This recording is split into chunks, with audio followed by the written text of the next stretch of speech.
Hello, people.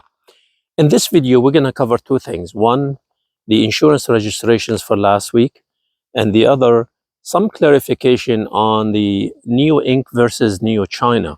It's really important to understand what's happening with these two entities, okay? There has been some questions on that that I thought maybe it's important to discuss that.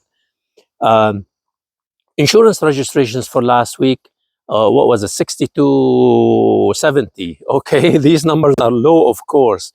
See, the thing is, our mindset is so high now. We don't accept anything in this 6,000, 7,000, even 8,000. We will be disappointed because we are thinking of 10,000.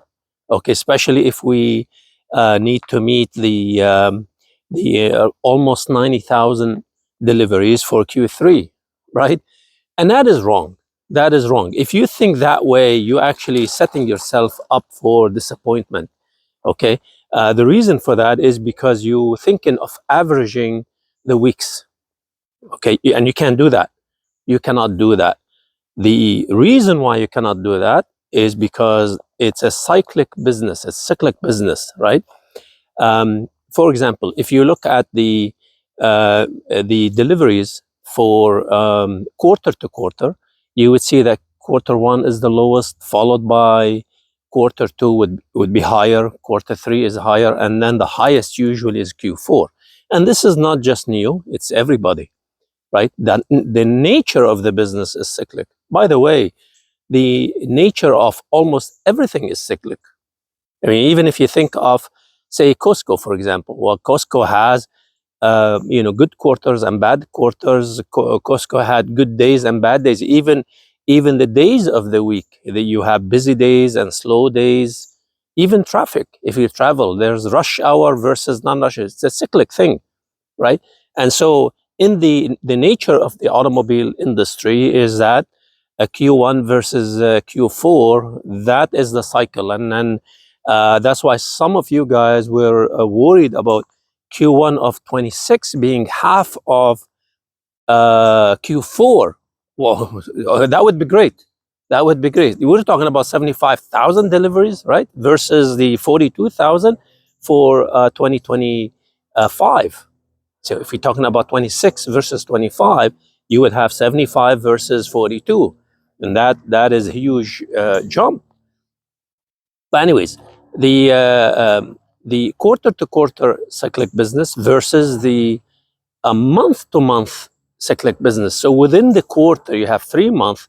The first month versus the second month versus the third month, that is also cyclic.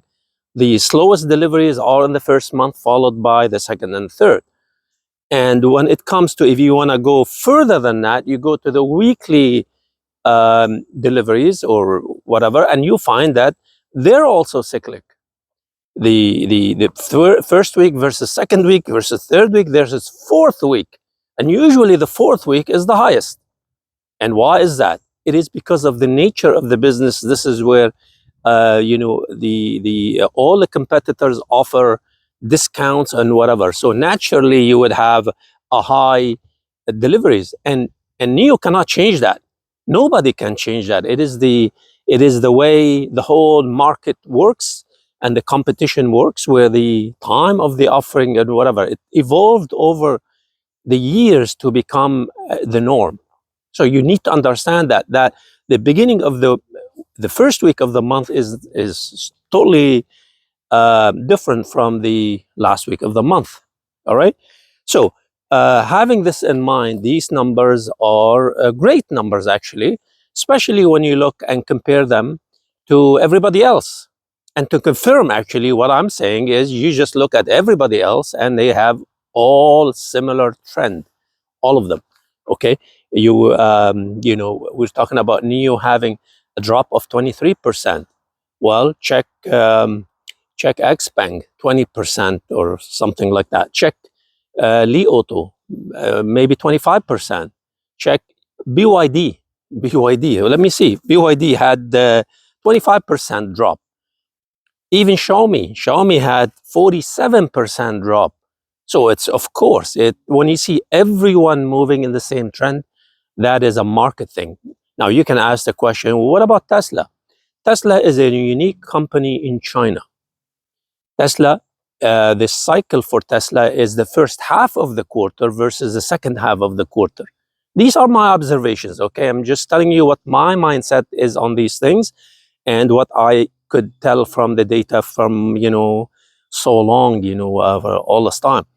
It is a half versus the second half. The first half, lots of deliveries to Europe. The second half, you would have more deliveries in China. Plus, China had Model Y L as well. So it is a unique situation, right? Okay, so that settles that. All right. Nothing to worry about. The other thing is the Nio China versus Nio Inc. Okay, as you guys know, if you invested in Nio years ago, or like in my case, as I said before, since the IPO, then you would know that Nio was in trouble back in 2019, 2020. That time, the province of NHUE, I think it's called NHUE, ANHUE, that province, it would be similar to, say, California or Georgia or something like a state in the US. And uh, had an investment in Nio but with conditions. Okay, one of the conditions is that the investment is actually in Nio China, and that investment in Nio China would give Nio an ownership of 75.9% of Nio China, and it would give the other investors, which are all related to the province through the holdings and I guess financial institutions or automobile, whatever, different entities there, that they would own 24.1%. So it is, let's round them up, 76% Nio, 24% ownership by all these other entities putting money in there. But that is not just one-time investment. That is an investment over time, for installments for a lot of time. So the recent news on the 20 billion RMBs is actually old news. If you look at last year, Nio had an investment in Nio China, and there is a mention of that 20 billion RMBs in there too. So this is really old news, and this is why the financial institutions did not give a big news on this as a big deal, right? Because they will, the odd investor will come out and talk about it. Okay, it's there, right? Just look at the correspondence from Nio from last year, and you would see it. And the thing is, um, uh, when you think of it, the whole intent for the province is to actually gain business in its province, very very similar to the states. The states would encourage investors to invest their company there because they would have highly paid employees, they will earn taxes, they will drive other businesses, and so on. It's actually very similar to Siemens relocating to Charlotte, to North Carolina, and from Canada, and North Carolina offered new incentives and taxes and all kinds of things, and even including the whole relocation thing. Probably want to be free for Siemens. So it is a. I'm thinking, right, but the condition is that they would hire so many highly paid employees and so on and so forth. So it is actually, it stimulates business in the states.